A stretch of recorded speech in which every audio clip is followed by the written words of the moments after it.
নমস্কার, কেমন আছেন সবাই? ঘরকোনার নতুন আরেকটি ব্লগে আপনাদের স্বাগত জানাই। আজ সোমবার সকাল সকাল আমি ব্লগটা শুরু করছি। এখন বাজে ঘড়িতে ওই 8টা মতো। আজকে আমি এত উৎফুল্ল কেন জানেন? এই ফুলগুলো দেখে এতটা আনন্দ হচ্ছে। ফুলগুলো এত থোকায় থোকায় হয়, কালারটা একেবারে হোয়াইট, একেবারে সাদা। জানেন তো, যখন গাছ ভর্তি ফুল হবে তখনও আপনাদের সঙ্গে শেয়ার করব। এটি তো শুধু 2টি থোকা হয়েছে, ওই 2টি আপনাদের সঙ্গে আমি শেয়ার করছি। দেখুন, একটা থোকায় এত ফুল হয়েছে, কড়িগুলো কি সুন্দর। ফুলগুলো 2টি থোকাতে এত ফুল হয়েছে, ভাবুন পুরো গাছটাতে কত ফুল হবে। আর গাছটিতে না একটা ফুল এক জায়গায় হয় না, যেখানে হয় একেবারে অনেকগুলো হয়। দেখুন, ডালটা পুরো হেলে পড়েছে ফুলের ভারিতে। এই জন্য আমি এতটা খুশি আপনাদের বলে বোঝাতে পারবো না। কারণ আমি তো এমনিতেই গাছপালা প্রেমী, আর ফুল দেখলে আমার মন এমনিতেই উৎফুল্ল হয়ে যায়। এখান থেকে তো আমার সরতে ইচ্ছেই করছে না, কিন্তু তারপরেও আর উপায় নেই, কারণ ডিম আনতে যেতে হবে। আমরা যেহেতু বাড়িতে মুরগি বা মুরগির ডিম কোনোটাই খাই না, সেজন্য আমরা হাঁসের ডিম খাই। ওই জন্য পাশে দিদিদের বাড়িতে আনতে যাব। প্রথমে এক দিদির বাড়ি গেলাম, পেলাম না, তারপরে আরেক জায়গায় থেকে নিয়ে আসলাম, ওটাও একটা দিদির বাড়ি। আর এদিকে দেখুন, আমি আসছিলাম, দেখি রাস্তায় ভুট্টা ভাঙা হচ্ছে, তাই আপনাদের সঙ্গেও শেয়ার করলাম। বাড়ি এসে আর সময় পাইনি, একেবারে রান্নাঘরে আপনাদের সঙ্গে দেখা করছি। এইদিকে বটবটি আর ফুলকপি কেটে বেছে নিয়ে ধুয়ে বসিয়ে দিয়েছি।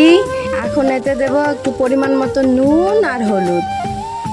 এই ফুলকপিগুলো আজকেই ভেজে শেষ করে দেব, নইলে এগুলো নষ্ট হয়ে যাবে। যেহেতু এগুলো সিজনের ফুলকপি নয়, ফুলকপিগুলো মোটামুটি সিজনের না হলেও খেতে কিন্তু মন্দ লাগেনি, আমার তো ভালোই লেগেছে।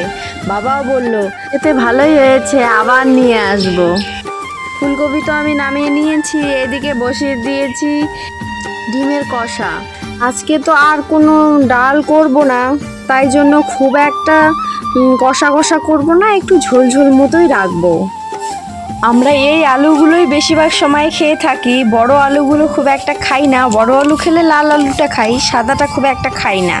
মা বলে বড় আলুগুলোর থেকে তুলনায় ছোট আলুগুলো অনেক টেস্টি হয় আর ভালো লাগে খেতে, আর বড় আলুগুলোর নাকি স্বাদ একটু কম।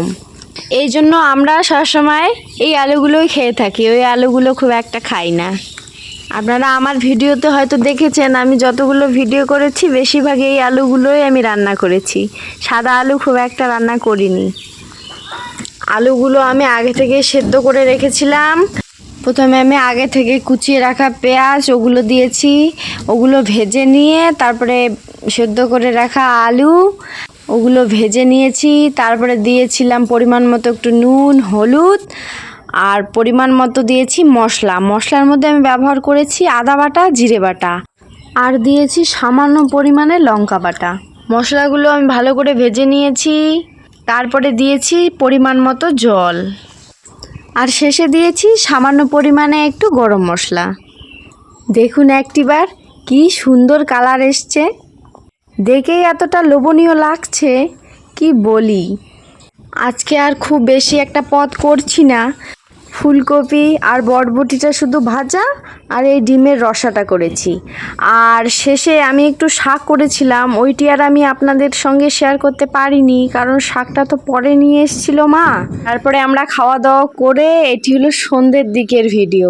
আমার সন্ধে দেওয়া শেষ। এইদিকে দেখুন, বাবা বিকেলের দিকে বাজারে গেছিল আর আমার জন্য লিচু নিয়ে এসছে।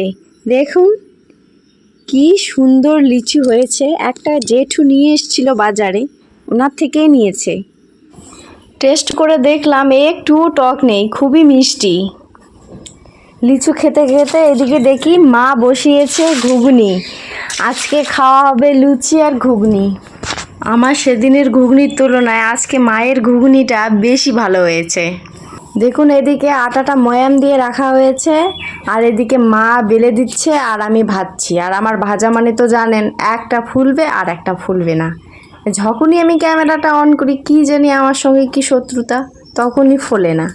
আর দেখুন ক্যামেরা অন করার আগ পর্যন্ত এত সুন্দর ফুলেছে, আর ক্যামেরা অন করে ও মা দেখুন কি অবস্থা। আমার ভিডিওটি যদি আপনাদের ভালো লেগে থাকে তাহলে একটা লাইক করে দেবেন, এবং আপনারা যদি আমার চ্যানেলে নতুন হয়ে থাকেন তাহলে চ্যানেলটাকে সাবস্ক্রাইব করে দেবেন, সঙ্গে থাকবেন, তাতে আমি অনেকটা সাহস পাবো এবং আরও অনেক সুন্দর সুন্দর নতুন ভিডিও আমি আপনাদের সঙ্গে শেয়ার করব। এদিকে আমার অনেকটা লুচি ভাজা হয়ে গেছে, বেশি আজকে ভাজবো না, আজকে ওই অল্প একটু মতোই করব, বেশি করব না। আজকে লুচি করার কারণ হলো বাইরে বৃষ্টি হচ্ছে তো, এই জন্য ভাবলাম যে একটু লুচি করি, না হলে করতাম না, ভাতই করতাম। আজকে না লুচিগুলো আমার ভালো ফুলছে না, কি জানি কি সমস্যা। ও তেরা বেঁকাই হবে, আমি বুঝছি, আজকে আর ভালো হচ্ছে না আমার দ্বারা। যেরকম হবে আজ ওরকমই করব, আমার হাতে আর কিছুই নেই। আপনারা কিছু মনে করবেন না যে আমার লুচি ফুলছে না। কি করব বলুন, আমি তো ভালো করে আটাও মাখতে পারি না, রুটিও করতে পারি না। আজকে লুচি আমার তাও ফুলছে না। আমার দ্বারা লুচি রুটি কিচ্ছুই হয় না, সব কিছুই তো মাই করেছে। আটা ময়াম দেওয়া, শুধু আমি লুচিটা ভাজছি, সবজিটাও আজকে মাই করেছে, তাতেও আমার আজকে এরকম অবস্থা। যাক গে, এতক্ষণে একটা ফুলেছে, এরপরে মোটামুটি অনেক কটি ফুলেছে। এখন গিয়ে একটু ভালো লাগছে, জানেন তো আমার একটা ননদ আছে, ওই যে যাদের সঙ্গে গিয়েছিলাম না ফুল পাড়তে, অর্জুন গাছের ফুল, ওই ননদটি আমার থেকে বহু গুণে ও রুটি ভাজতেও পারে, ডলতেও পারে, আর খুবই সুন্দর ফোলেও। আমি তো পারি, আমি যে কেন পারি না কে জানে, চেষ্টা করেও পারি না। আর আমার রুটির প্রতি আর পুরীর প্রতি খুব একটা আগ্রহ নেই, এই জন্যই হয়তো খুব একটা পারি না। কি করলে রুটি ফুলবে আর শক্ত হবে না আমাকে জানাবেন তো। বড়দের আমার প্রণাম, ছোটদের আমার অনেকটা ভালোবাসা জানিয়ে ভিডিওটা আমি এখানেই শেষ করছি। ভালো থাকবেন, সুস্থ থাকবেন, সকলকে ভালো রাখবেন। আজ আসি, দেখা হবে কাল নতুন একটা সুন্দর ভিডিওর সঙ্গে।